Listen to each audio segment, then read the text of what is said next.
அனைவருக்கும் வணக்கம். Welcome to the historical talk.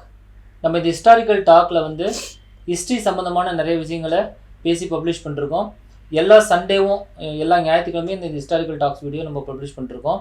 இந்த ஹிஸ்டாரிக்கல் டாக்ஸில் நம்ம முன்னாடி பார்த்தீங்கன்னா காந்தியை பற்றி ஒரு வீடியோ போட்டிருந்தோம்.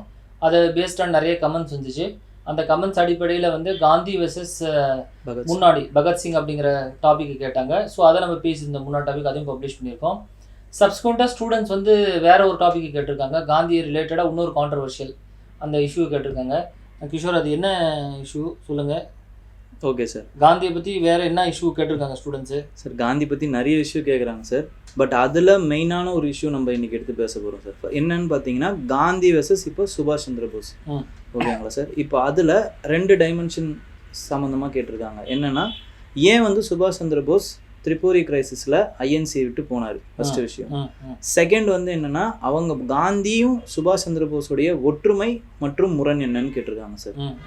இதுக்கு முன்னாடி நம்ம பார்க்கறதுக்கு முன்னாடி சுபாஷ் சந்திர போஸ் பற்றி ஒரு ஓவராலாக நம்ம பார்த்தோம். ஓகே, இப்போ என்னோட நேரேஷன் நான் என்ன சொல்கிறேன்னா, சுபாஷ் சந்திர போஸ்லேருந்து ஜஸ்ட் அந்த டாபிக்ஸ் நம்ம கவர் பண்ணிடுவோம்.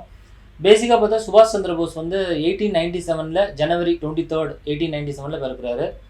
அவர் வந்து இப்போ இருக்கிற ஒடிசா, முன்னாடி வந்து பெங்காலி ஃபேமிலி, அவர் வந்து ஒடிசாவில் பிறக்கிறாரு. இப்போ இருக்க பிரசன்ட் ஒடிசா அந்த இதில் பிறக்கிறாரு. பிறந்ததுக்கப்புறம் அவர் வந்து நல்ல ஒரு பிரைட் ஸ்டூடெண்ட்டாக இருக்கிறாரு. ஒரு விஷயம் என்னென்னா, சுபாஷ் சந்திர போஸ் வந்து Indian civil services examination, ICS examination, இப்போ ஐஏஎஸ்ன்னு சொல்லக்கூடிய பரிச்சை மாதிரி, அப்போ ஐசிஎஸ்ன்னு எக்ஸாமினேஷன் இருந்துச்சு, இந்தியன் சிவில் சர்வீஸ். அந்த எக்ஸாமினேஷனில் மெரிட்டோரியஸாக பாஸ் பண்ணியிருக்கிறாரு. பாஸ் பண்ணதுக்கப்புறம் அந்த வேலை வேண்டான்னுட்டு நேஷ்னலிசம், நாட்டுக்காக பாடுபடுறதுக்கு அவர் யங் ஏஜ்லேயே வந்துட்டார். 1920s வந்துட்டார். அரௌண்ட் ஒரு 23 இயர்ஸில் பார்த்தீங்கன்னா நாட்டுக்காக பாடுபடுறதுக்கு வந்துட்டார். நான் கோஆப்ரேஷன் மூமெண்ட் 1920 உங்களுக்கு தெரியும், நான் கோஆப்ரேஷன் மூமெண்ட், ஒத்துழையாமை இயக்கம். அந்த நான் கோஆப்ரேஷன் மூமெண்ட்டில் கூட அவர் பார்ட்டிசிபேட் பண்ணியிருக்காரு. பின்னாடி 1920 அப்படியே வந்து கண்டினியூஷனாக அவர் பார்ட்டிசிபேஷன் இருக்குது. இப்போ சுபாஷ் சந்திர போஸை பற்றி ஒரு முக்கியமான விஷயம் சொல்லணும்னா, அவர் வந்து நல்ல ஒரு ரிச் ஃபேமிலியில் பிறந்தாலுமே அவர் வந்து புவரை பற்றி ரொம்ப நினச்சி பார்க்குறாரு. அவரோட ஐடியா பூரா எப்போவுமே என்ன இருக்குதுன்னா, லேபரர்ஸ்க்கு என்ன வெல்ஃபேர் பண்ணலாம், பெசன்ஸோடைய பிரச்சனைகள் என்ன, இதை பற்றி அவர் கான்ஸ்டண்ட்டாக சிந்திச்சுட்டே இருக்கார் சுபாஷ் சந்திர போஸ். ஸோ லேபரர்ஸு, பெசன்ஸ், இதனால என்ன ஆகுதுன்னா அவருடைய சிந்தனைகள் பூரா லெஃப்டிஸ்ட் சிந்தனைகளாக ஆகிடுது. இங்கே நம்ம ரொம்ப டீட்டெயிலாக அந்த சிந்தனை தத்துவத்தில் போக வேண்டாம். மொத்தம் வந்து நம்ம ரைட்டிஸ்ட் டெண்டன்சின்னு ஒன்று சொல்கிறோம், இங்கிலீஷில் லெஃப்டிஸ்ட் சென்டென்சின்னு சொல்கிறோம், சென்டரிஸ்ட் அப்படின்னு சொல்கிறோம். நடு, லெஃப்ட்டு, ரைட்டு. லெஃப்ட்டுன்னா கான்ஸ்டண்ட்டாக யார் யார், பெசன்ஸு, லேபரர்ஸு, பாமர மக்கள், அவங்களுடைய நலங்கள், அவங்களுடைய பிரச்சனைகளை பற்றி பேசக்கூடியது லெஃப்ட். ரைட்டுன்னா எக்ஸாக்டாக கேபிட்டலிஸ்ட்டு, அந்த மாதிரி ஒரு ஐடியாலஜி கேபிட்டல். சென்டரிஸ்ட்டு வலதுசாரி, இடதுசாரி. இப்போ இடதுசாரி சிந்தனைகளில் ரொம்ப வந்து அவர் ஆர்வம் காட்டுறார் சுபாஷ் சந்திர போஸ். 1927 28 இதெல்லாம் அப்படி இருக்கிறாரு. அதுக்கப்புறம் வந்து என்ன முரண் அப்படின்னா, சுபாஷ் சந்திர போஸுக்கும் காந்திக்கும் நீங்கள் என்ன முரண் அப்படின்னு பார்த்தீங்கன்னா, 1922 காந்தி வந்து நான் கோஆப்ரேஷன் மூவ்மெண்ட்டாக வித்ட்ரா பண்ணுறாரு. சௌரி சௌரா இன்சிடென்ட்னு ஒன்று இருக்குது. 5 பிப்ரவரி 5 பிப்ரவரி 1922 ஒரு போலீஸ் ஸ்டேஷனில் மக்கள் போய் ஒரு க்ரௌடு, ஆர்ம்டு க்ரௌடு போய் போலீஸ் ஸ்டேஷனை எரிச்சிடுறாங்க. உத்தரப்பிரதேசில் தானே சார்? ஆமாம். அவங்களா போய் எரிக்கிறது இல்லை, போலீஸ் லத்தி சார்ஜ் பண்ணுறாங்க. இவங்க போலீஸை துரத்திட்டு போகிறாங்க, அவங்க போய் போலீஸ் ஸ்டேஷனில் ஒழிஞ்சிக்கிறாங்க. உடனே கோவப்பட்டு மாபு எரிச்சு விட்றாங்க. ஓகே, இந்த டீட்டெயில்டாக இது நம்ம இந்த இஷ்யூ கூட போக வேண்டாம். பட் ஆனால் இந்த இஷ்யூனால காந்தி என்ன பண்ணுறாரு, நான் கோஆப்ரேஷன் மூவ்மெண்ட்டை வித்ட்ரா பண்ணிடுறாரு. பார்டோலி ரெசல்யூஷன் அப்படின்னு 12 பிப்ரவரி 1922 பார்டோலி ரெசல்யூஷன் ஒரு ரெசல்யூஷன் போட்டு, இனிமேல் வந்து நான் வந்து வைலண்ட் மாபை நான் லீடு பண்ண மாட்டேன். எந்த மாப் வந்து அகிம்சையை எடுக்காமல் அதை வந்து வைலண்ட்டாக ஒரு மூவ்மெண்ட் எடுக்குதோ அதை நான் வந்து லீடு பண்ண மாட்டேன்னு சொல்லிட்டு காந்தி வித்ட்ரா பண்ணிடுறாரு. ஓகே, இதுக்கு யங் லீடர்ஸ் லைக் சுபாஷ் சந்திர போஸ், நேரு, இவங்கெல்லாம் கண்டனம் தெரிவிக்கிறாங்க. இந்த லீடர் என்ன, இந்த காந்தி வந்து ஏதோ ஒரு 4 இடத்துல மக்கள் வந்து ஒரு கொதி படைஞ்சிட்டாங்க, அவர் எரிச்சிட்டாங்க, உடைச்சிட்டாங்க. எதுக்கு இவர் காந்தி போய்ட்டு இவ்வளோ பெரிய மூவ்மெண்ட்டெல்லாம் வித்ட்ரா பண்ணிட்டாரு? இதுதான் ஃபஸ்ட்டு பெரிய மூவ்மெண்ட், நான் கோஆப்ரேஷன் மூவ்மெண்ட் 1922 இந்த மூவ்மெண்ட்டை எதுக்கு அவர் வித்ட்ரா பண்ணலான்றது அங்கேருந்தே அவங்களுக்கு வந்து ஒரு இது இருக்குது, முரண் வந்துடுச்சு. ஓகே, இது இப்படியே கண்டினியூ ஆகுது. டோட்டலாக எங்கே வந்து இது வந்து இந்த முரண் வந்து ரொம்ப ஹெட்டுக்கு போய் ரீச் ஆகுது, பிரச்சனை வெடிக்குது எங்கன்னா 1937 வந்து சுபாஷ் சந்திர போஸ் காங்கிரஸுக்கு பிரசிடென்ட் ஆகிடுறாரு. அந்த செஷன் பேர் ஹரிபுரா செஷன். 1939 38 ஹரிபுரா செஷனில் பிரசிடென்ட் ஆகிறார். 39 கூட அவர் நான் பிரசிடென்ட் ஆகணும்னு அவர் விரும்புகிறார் சுபாஷ் சந்திர போஸ். ஏற்கனவே ஒரு பிரசிடெண்ட்டாக இருக்கிறவர் இன்னொரு டைம் பிரசிடென்ட் ஆகிறது ஒன்றும் புதுசு கிடையாது. இதுக்கு முன்னாடி செஷனில் ஜவஹர்லால் நேரு அப்படி இருந்திருக்கிறார். அதனால இவர் வந்து விருப்பப்படுறாரு, நான் நெக்ஸ்ட் பிரசிடென்ட் ஆகணும், நானும் பிரசிடெண்ட்டாக இருக்கணும்னு நினைக்கிறாரு. அப்போ என்ன நடக்குதுன்னா, சரி பிரசிடெண்ட்டாக இருந்தால் ஒன்றும் பிரச்சனை இல்லை. சுபாஷ் சந்திர போஸ் இப்போ 2வது டைம் பிரசிடெண்ட்டாக இருக்கும்போது என்ன சொல்கிறார், பிரசிடெண்ட் ஆகிற டயத்தில் என்ன சொல்கிறாருன்னா, பிரசிடெண்ட்டுங்கிற எலெக்ஷன் வந்து சும்மா பிரசிடென்ட்னு எலெக்ட் பண்ணாமல் ஐடியாலஜி பேஸில் அந்த பிரசிடென்ட் போஸ்ட்டுக்கு போட்டி போடணுங்கிறது. ஐடியாலஜின்னு என்ன, அந்த லீடர் பிரசிடென்ட் ஆகக்கூடிய லீடர் அவருடைய சிந்தனைகள் என்ன, சித்தாந்தங்கள் என்னங்கிறத சொல்லி காங்கிரஸ்குள்ளே ஓட்டை தேடி அதில் ஒரு பிரசிடென்ட் ஆகணும் அப்படிங்கிறது சொல்கிறாங்க. இதை நிறைய லீடர்ஸ் அப்போஸ் பண்ணுறாங்க. ஜவஹர்லால் நேரு, அங்கே இருக்கிற மற்ற லீடர்ஸ், ராஜேந்திர பிரசாத், இவங்க எல்லாமே, சர்தார் பட்டேல், இவங்க கூட அப்போஸ் பண்ணுறாங்க. ஏன் அப்போஸ் பண்ணுறாங்கன்னா, காங்கிரஸ் பிரசிடென்ட்டுங்கிறது ஜஸ்ட் ஒரு நாமினேஷன் ஆகக்கூடிய ஒரு போஸ்ட் தான் அது. அதான் சார் டைட்டில் ஹெட்டாக தான் சார், சும்மா டைட்டில் ஹெட் தான், பேருக்காக தான் ஹெட்டு. இந்த சித்தாந்தங்களெல்லாம் முடிவு யார் பண்ணணும்னா காங்கிரஸ் ஒர்க்கிங் கமிட்டி தான் முடிவு பண்ணணும். இது நாள் வரைக்கும் அப்படி தான் பண்ணிட்டு இருக்காங்க. ஸோ இப்போ வந்து இந்த லீடராக எலெக்ட் ஆகக்கூடிய, பிரசிடெண்ட்டாக எலெக்ட் ஆகக்கூடிய மக்கள், அந்த லீடரு சித்தாந்த அடிப்படையில் வந்து எலெக்ஷனை நிற்கணுங்கிற அவசியம் கிடையாது அப்படின்னு சொல்கிறாங்க. பட் அதையும் மீறி சுபாஷ் சந்திர போஸ் இல்லை, நான் ஐடியாலஜியில் நான் கண்டெஸ்ட் பண்ணுறாங்கிறாரு. இப்போ என்ன பண்ணுறாங்களா, காங்கிரஸில் வந்து காந்தி கிட்டலாம் போய் சொல்லி காந்தியை பிரசிடெண்ட்டாக இருக்கிறாரு. அப்போ அவங்க என்ன சொல்கிறாங்க, நீங்கள் ஒரு கேண்டிடேட்டை நிற்கிறீங்க சுபாஷ் சந்திரக்கு எகென்ஸ்டாக, நம்ம எலெக்ஷனை நடத்துவோம்னு சொல்லிட்டு பட்டாபி சீதாராமையாவை நிற்கிறாங்க. Correct sir. So Pattabhi Sitaramayya, சுபாஷ் சந்திர போஸ் 2 பேரும் எலெக்ஷனில் மோதி காந்தியோட கேண்டிடேட், அதாவது பட்டாபி சீதாராமையா சுபாஷ் சந்திர போஸோட தோத்துறாரு. சார் இதுக்கு காரணம் வந்து காங்கிரஸுக்குள்ளேயே இருக்கிற சோசியலிஸ்ட்னு சொல்கிறாங்க சார். ஆமாம், லெஃப்டிஸ்ட் எல்லாமே சுபாஷ் சந்திர போஸ் சப்போர்ட் பண்ணுறாங்க. ஆமாம், லெஃப்டிஸ்ட் எல்லாமே நிறைய பேர் லெஃப்டிஸ்ட்டில் காங்கிரஸில் இருக்காங்க. காங்கிரஸ் சோசியலிஸ்ட் பார்ட்டி 1934 ஆரம்பிச்சிட்டாங்க, அவங்களும் காங்கிரஸ்லேயே தான் இருக்காங்க. ஆமாம், சோசியலிஸ்ட் ஐடியா, லெஃப்டிஸ்ட் ஐடியா எல்லாருமே சுபாஷ் சந்திர போஸ் சப்போர்ட் பண்ணுறாங்க. அதனால வந்து சுபாஷ் சந்திர போஸ் ஜெயிச்சிறாரு. அதை ஓட்டு வித்தியாசம் பார்த்தீங்கன்னா அரௌண்ட் ஒரு 150 ஓட்ஸில் ஜெயிக்கிறாரு. அப்போ மொத்தமே காங்கிரஸ் பார்த்தீங்கன்னா 1540 ஓட்டும் 1390 ஓட்டு சம்திங், இவ்வளோ தான். இதுதான் மார்ஜின் டிஃபரன்ஸ் 2 பேரும். சுபாஷ் சந்திர போஸ் 540 சம்திங் ஓட்டு வாங்குறாரு. காந்தியோட கேண்டிடேட் பட்டாபி சீதாராமையா 1390 சம்திங் ஓட்டு, அந்த கேப்பில் தான் வாங்குறச்சு, ஒரு மார்ஜின் தான். பட் இருந்தாலுமே காந்தியோட கேண்டிடேட்டை தோத்துட்டாருங்கிறது ஒரு பெரிய நியூஸ் ஆகிடுது. காந்தி சொல்லியே ஒருத்தர் ஜெயிக்கல, காந்தியே தோத்த மாதிரி, காந்தியை தோத்த மாதிரி. அப்போ காந்தி அப்படி எடுக்கிறது இல்லை, காந்தி சுற்றி இருக்கவங்களும் அப்படி சொல்கிறாங்க. ஓகே, நீங்கள் நிற்க வச்ச கேண்டிடேட் நீங்கள் தோத்துட்டாரு அப்படின்னு. சரி, இப்போ என்ன ஆயிடுச்சு, காங்கிரஸ் ஒர்க்கிங் கமிட்டியில் இருக்க சில பேர் என்ன பண்ணுறாங்க, சுபாஷ் சந்திர போஸ் வந்து இப்படி நின்று எலெக்ஷனில் வந்து இந்த மாதிரி ஒரு ஐடியாலஜி சொல்லி ஜெயிச்சதை விரும்பாமல் நிறைய காங்கிரஸ் ஒர்க்கிங் கமிட்டி மெம்பர்ஸ் அவங்க ரிசைன் பண்ணிடுறாங்க. அவங்க ஒத்துழைக்க மாட்டாங்கிறாங்க. அவங்க பழைய ஒர்க்கிங் கமிட்டி மெம்பர்ஸ் ரிசைன் பண்ணிடுறாங்க. இந்த டயத்தில் தான் காங்கிரஸ் வந்து மீட்டிங் நடக்குது, திரிபுரிங்கிற இடத்துல அந்த மீட்டிங் நடக்குது. 1939 மார்ச்சில் திரிபுரியில் இந்த மீட்டிங் நடக்குது. எலெக்ஷன் எப்போ நடந்துச்சு, ஜனவரியில் நடந்துச்சு. ஓகே, ஒரு 1.5 மாதம் கழிச்சு இந்த மீட்டிங் நடக்குது திரிபுரியில். இப்போ வந்து என்னன்னா, கோவிந்த பெல்லப் பந்த்னு சொல்லிட்டு ஒரு லீடர் இருக்கார், கோவிந்த பெல்லப் பந்த். அவர் வந்து ஒரு ரெசல்யூஷனை கொண்டு வர்றார் காங்கிரஸ் ஒர்க்கிங் கமிட்டியில். ஓகே, அந்த ரெசல்யூஷன் என்ன சொல்கிறாருன்னா, இது வரைக்கும் நாங்கள் 20 வருஷம் ஃபாலோ பண்ண ஐடியாவை நாங்கள் எல்லாருமே ஏற்றுக்கிறோம், காந்தியோட லீடர்ஷிப்பை நாங்கள் ஏற்றுக்கிறோம், இதுக்கு முன்னாடி இருந்த பழைய ஒர்க்கிங் கமிட்டி அவங்க ஃபாலோ பண்ண ஐடியாவும் நாங்கள் ஏற்றுக்கிறோம், ப்ளஸ் இந்த சுபாஷ் சந்திர போஸ் புது செலக்ட் ஆகிருக்கிறார்ல, அவர் அப்பாயிண்ட் பண்ணோங்கிற ஒர்க்கிங் கமிட்டி காந்தியோட சம்மதத்தோடு அப்பாயிண்ட் பண்ணணும் அப்படின்றத முழு மனசோட நாங்கள் ஏற்றுக்கிறோன்னு ஒரு ரெசல்யூஷன் பாஸ் பண்ணுறாங்க. அந்த ரெசல்யூஷனை காங்கிரஸில் இருக்க எல்லாருமே ஏற்றுக்கிறாங்க, மெஜாரிட்டி அக்செப்ட் த ரெசல்யூஷன். இது கோவிந்த பெல்லப் பந்தோட ரெசல்யூஷன். இந்த ரெசல்யூஷன் பிரகாரம் இப்போ என்ன ஆகுதுன்னா, சுபாஷ் சந்திர போஸ்க்கு என்ன கம்பல்ஷன் வந்துருதுன்னா, புது ஒர்க்கிங் கமிட்டியோ இல்லை பழைய ஒர்க்கிங் கமிட்டியில் மெம்பர் புது எல்லாம் மிக்ஸ் பண்ணி ஒரு ஒர்க்கிங் கமிட்டி அப்பாயிண்ட் பண்ணணும்னா இது காந்தியோடைய ரெக்கமெண்டேஷனில் அப்பாயிண்ட் பண்ணணுங்கிறது கம்பல்ஷன் இருக்குது. ஆனால் காந்தி என்ன சொல்லிடுறாரு, என்னோட கேண்டிடேச்சர் வந்து நிற்க வச்ச கேண்டிடேச்சர் தோத்துட்டாரு, அப்போ நான் வந்து ஒரு ஒர்க்கிங் கமிட்டி அப்பாயிண்ட் பண்ணுறது நியாயமாக இருக்காது அப்படின்னு காந்தி விலகிறாரு. ஆமாம். அப்போ டஃபல் யாருக்கும், சுபாஷ் சந்திர போஸ் குரூப்பும் காந்தி குரூப்பும் இப்போ ஒரு பிரச்சனை இருக்குது. இது நேரு மீடியேட் பண்ணணும்னு பார்க்குறாரு. நேரு என்ன சொல்கிறாரு, சரி நீங்கள் சுபாஷ் சந்திர போஸ் என்ன பண்ணுங்கள், காந்தியோட சொல்கிற கேண்டிடேட்ஸை நீங்கள் அப்பாயிண்ட் பண்ணுங்கள். என்ன காந்தி வந்து நான் சொல்ல மாட்டேங்கிறாரு, சுபாஷ் சந்திர போஸ் என்னோட ஐடியா விட்டு நான் விட்டு கொடுக்க மாட்டேங்கிறாரு. இந்த கிரைசிஸில் என்ன பண்ணுது, டெட்லாக் ஆகிடுது. இப்போ இந்த டெட்லாக்கில் வந்து சொல்யூஷன் சுபாஷ் சந்திர போஸ் என்ன பண்ணுறாரு, நான் இந்த டெட்லாக்கில் சரி அப்போ நான் ஒரு வேலை பண்ணுறேன், நான் வந்து பிரசிடென்ட் போஸ்ட்டை விட்டுடுறேன், நான் பிரசிடென்ட்டை வந்து நான் ரிசைன் பண்ணிடுறேங்கிறாரு. எல்லாருமே சொல்கிறாங்க வேணாம் ரிசைன் பண்ண வேண்டாம், இல்லை நான் ரிசைன் பண்ணிடுறேன்னு சொல்லி ரிசைன் பண்ணிடுறாரு. ரிசைன் பண்ணதுக்கப்புறம் புதுசாக ராஜேந்திர பிரசாத்ங்கிறவரை பிரசிடென்ட் ஆக்கிறாங்க காங்கிரஸில். Okay sir. 1939 Rajendra Prasad becomes the president. இப்போ 2 பேருக்கும் பிரச்சனை என்னன்னா, காந்தி வந்து வேற ஒரு ஐடியாவை பிலீவ் பண்ணுறாரு, சுபாஷ் சந்திர போஸ் வேற ஐடியா பிலீவ் பண்ணுறாரு. காந்தி என்ன சொல்கிறாரு, பிரிட்டிஷ்காரனை வந்து நம்ம எப்படி ஃபைட் பண்ணணும்னா ஸ்டெப் பை ஸ்டெப்பை தான் ஃபைட் பண்ண முடியும். One moment after another moment fight பண்ணோம். சுபாஷ் சந்திர போஸ் என்ன பண்ணுறாருன்னா இல்லை அவனை ஒரே அடியில் அவனை முடிக்கணும், அந்த மாதிரி ஒரு ஐடியாவை நினைக்கிறாரு. செகண்டு, காந்தி என்ன சொல்கிறாரு, சுபாஷ் சந்திர போஸ் என்ன சொல்கிறாரு காந்தி கிட்ட காம்ப்ரமைஸ் இந்த டயத்தில், நான் வந்து நினைக்கிறேன் மக்கள் வந்து இப்போ ரெடியாக இருக்கிறாங்க ஒரு போராட்டத்துக்கு. இதுக்கு முன்னாடி நீங்கள் நான் கோஆபரேஷன் மூவ்மெண்ட்டை 1920 லான்ச் பண்ணீங்க, ஓகே நல்லது. சிவில் டிசபிலிட்டி மூவ்மெண்ட் காந்தி தான் லான்ச் பண்ணார் 1930 காந்தி லான்ச் பண்ணார். இன்னொரு மூவ்மெண்ட்டை நம்ம லான்ச் பண்ணி ஆகணும், லான்ச் பண்ணால் சுதந்திரம் கிடைக்கும் சுபாஷ் சந்திர போஸ் நினைக்கிறார். காந்தி நினைக்கிறான் அப்போ இன்னொரு மூவ்மெண்ட்டை லான்ச் பண்ணி தான் ஆகணும். அப்போ சுபாஷ் சந்திர போஸ் என்ன சொல்கிறார், அந்த மூவ்மெண்ட்டை லான்ச் பண்ணுறதுன்னா டைம் இதுதான், இது 1939 நம்ம லான்ச் பண்ணோங்கிறார். காந்தி என்ன சொல்கிறாரு, இல்லை 39 மக்கள் தயாராகவே இல்லைங்கிறார்.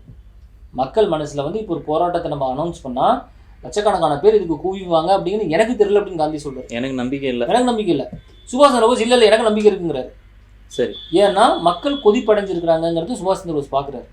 ஆனால் காந்தி என்ன சொல்றாரு, இந்த கொதிப்பு வந்து ஒரு போராட்டமாக கன்வெர்ட் ஆகாதுங்கிறது நான் ஃபீல் பண்ணுறேங்கிறார் காந்தி. புரிஞ்சுல? அப்போ சுபாஷ் சந்திர போஸ் போராட்டத்தை இப்பயே லான்ச் பண்ணுங்கிறார், காந்தி இல்லை இப்போ லான்ச் பண்ண முடியாது அப்படிங்கிறாரு. ஆனால் உண்மையில பார்த்தீங்கன்னா சுபாஷ் சந்திர போஸ் இந்த போராட்டத்தை பின்னாடி போய் லான்ச் பண்ணுறாரு. ஆனால் மக்கள் யாருமே வரதில்லை அந்த போராட்டத்தில், ஏன்னா காந்தி சொன்னது சரியாக போயிடுது. சரி இருக்கட்டும். அடுத்தது என்ன சொல்கிறார் சுபாஷ் சந்திர போஸ், இப்படி ஒரு போராட்டம் லான்ச் பண்ணால் ஃபியூச்சரில் அதுக்கு காந்தி லீடராகவே இருக்கட்டும், ஆனால் அதோட ஸ்ட்ராட்டஜி, அதோடைய கொள்கை கோட்பாடு, அதோட ஸ்ட்ராட்டஜியெல்லாம் நான் சொல்கிற மாதிரி ஃபாலோ பண்ணணும் அப்படிங்கிறார் காந்தியை. காந்தி என்ன சொல்கிறாரு, ஒரு மூமெண்ட்டுக்கு லீடர் நான், வேற ஒருத்தவனுடைய ஐடியாலஜி நான் எடுத்து லீடர் ஆக முடியாது. I cannot be a leader to a movement where the strategy and responsibility is not mine அப்படிங்கிறது. நான் லீடர் ஆனா என்னுடைய ஸ்ட்ராட்டஜி என்னுடைய ரெஸ்பான்சிபிலிட்டி தான் நான் லீடர் இருக்க முடியும். நான் லீடர்னு பேருக்கு இருந்துட்டு அடுத்தவனோட ஐடியா நான் ஃபாலோ பண்ண முடியும்னு காந்தி சொல்லுவார். சுபாஷ் சந்திர போஸுக்கு என்னன்னா காந்தின்னா தான் எல்லாரும் வருவான். ஆமா, காந்தியை முன்னாடி வச்சு நம்மளோட ஐடியாவை பின்னாடி எடுத்துட்டு போகலாம்னு நினைச்சிருக்காரு. அவர் நினைச்சிருக்காரு. காந்தி என்ன சொல்றாரு, அது ஒத்துக்க மாட்டேங்கிறாரு. ஓகே, அப்போ இந்த டசில்லாம் ஆகி கடைசியில் வந்து சுபாஷ் சந்திர போஸ் காங்கிரஸ் ரிசைன் பண்ணிட்டு பெங்கால் காங்கிரஸ் கமிட்டியில் போயிட்டு அவர் அங்கே பிரசிடென்ட் ஆயிடுறாரு பெங்காலில். அப்புறம் தனியாகவும் வெளில போயிடுறாரு. இல்லை, அதுக்கப்புறம் இதுக்கு அடுத்தது ஓகே பெங்காலில் இருந்துட்டு என்ன பண்ணுறாரு, உடனே அவர் சுபாஷ் சந்திர போஸ் இப்போ சொன்னார்ல மக்கள்லாம் ரெடியாக இருப்பாங்க ஒரு மூவ்மெண்ட்டை லான்ச் பண்ணணும்னு சொன்னார்ல, யாரோட பெர்மிஷன் இல்லாமல் அவரே வந்து ஒரு கால் கொடுக்குறாரு, நான் ஒரு மூவ்மெண்ட்டை லான்ச் பண்ணுறேன் மக்கள்லாம் வாங்க அப்படின்னு சொல்லி பெங்காலில் கொடுத்துறாரு. நான் வந்து ஒரு அஜிடேஷன் ஸ்டார்ட் பண்ணுறேன், யாருமே வர்றதில்ல. ஃபர்ஸ்ட் பாயிண்ட்டு, சுபாஷ் சந்திர போஸ் அப்போ தான் ரியலைஸ் பண்ணுறாரு, நம்ம நினச்சது தப்பாக போயிடுச்சு, நம்ம மக்கள் எல்லாம் கொதிப்படைஞ்சு ஏதோ நான் கோஆபரேஷன் மூவ்மெண்ட் மாதிரி சிவில் டிசைன் மூவ்மெண்ட் வந்துடும் நினச்சா அவ்வளோ தான் வரல அப்படிங்கிற ஒரு ரியலைஸ் பண்ணுறாரு. அதுக்கு மத்தியில் காங்கிரஸோடைய கொள்கை கோட்பாடு அதில் அவருடைய பர்மிஷன் இல்லாமல் இவர் தனித்து இவரே இயங்கினதுக்காக காங்கிரஸ் அவரை வந்து சஸ்பெண்ட் பண்ணிட்டு 3 வருஷத்துக்கு. ஓகே, அப்போ காங்கிரஸில் அவர் வந்து அவர் கேண்டிடேட்டாக சரியில்லை, காங்கிரஸ் பிரசிடென்சி சஸ்பெண்ட் பண்ணிடுறாரு, எலெக்ஷன் 3 வருஷம் கண்டக்ட் பண்ண முடியாதுன்னு சொல்லிடுறாங்க. அப்போ அவர் வந்து காங்கிரஸ்லேருந்து விலைக்கு ஃபார்வர்ட் பிளாக்னு ஒரு ஆர்கனைசேஷன் ஆரம்பிக்கிறார். ஓகே, ஃபார்வர்ட் பிளாக் இது 1939 நடக்குது.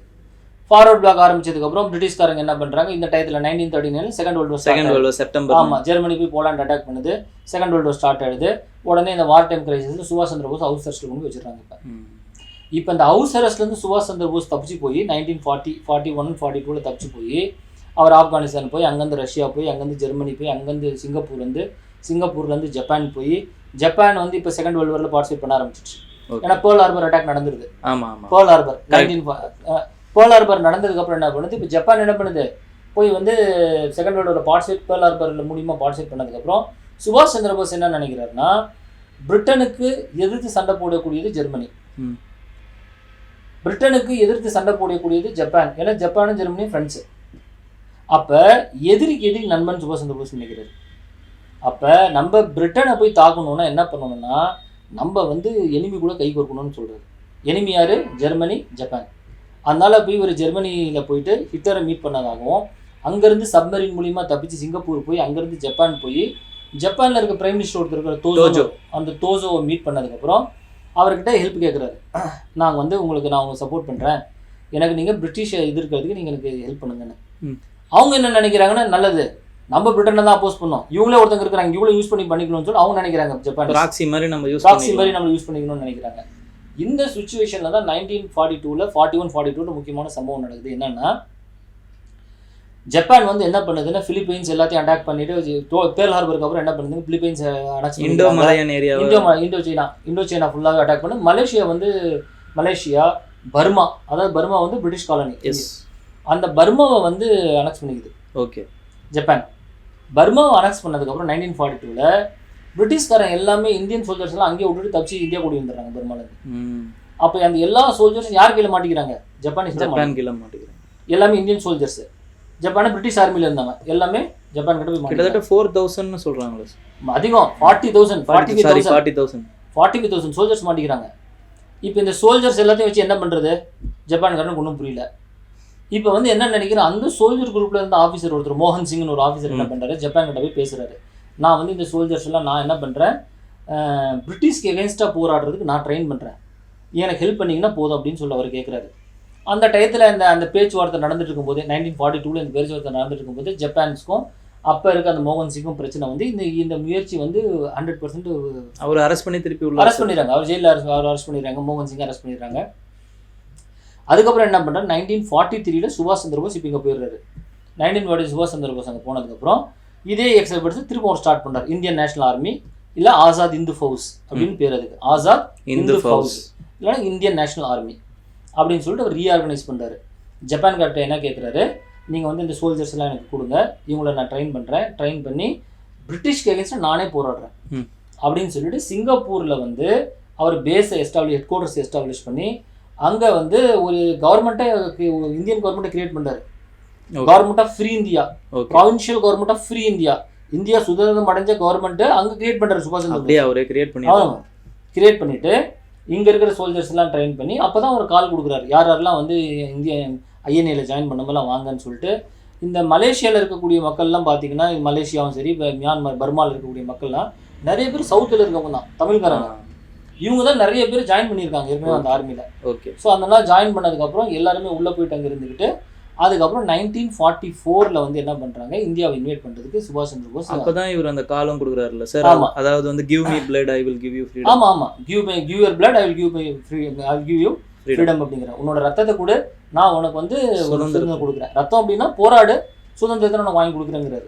அது மட்டும் இல்ல, டெல்லி செலோங்கிற அஜிடேஷன் இவர் எப்பதான் ஸ்டார்ட் பண்ண, டெல்லி செலோ, கோ டு டெல்லி, ஜெய் ஹிந்துங்கிற முழக்கத்தையும் இவர் தான் பாப்புலர் ஆக்குறாரு. ஓகே, ஜெய் ஹிந்துங்கிற முழக்கம், டெல்லி செலோ, அப்புறம் give your blood I will give independence. அதுக்கப்புறம் ஜாப்பனீஸ் வந்து இவங்களுக்கு வந்து இவர்கிட்ட தான் வந்து அந்தமான் அண்ட் நிக்கோபார் ஐலாண்ட்ஸ் கொடுத்தாங்க. ஆமா ஏன்னா அந்தமான் நிக்கோபார் ஐலாண்ட்ஸை வந்து பிரிட்டிஷ்காரங்கிட்ட இருந்து, அதாவது பிரிட்டிஷ்காரங்கிட்ட இருந்து ஜப்பானீஸ் பிடிச்சிடுறதுக்கப்புறம் இவர்கிட்ட கொடுக்குறாங்க. அதை இவர் பேரும் மாத்துறாரு. ஆமா, ஷாஹித் ஐலாண்ட், சுராஜ் ஐலாண்ட் இப்பயும் அப்படிதான் வச்சிருக்காங்கன்னு நினைக்கிறேன். ஆமா சார், பின்னாடி மாத்துறாங்க.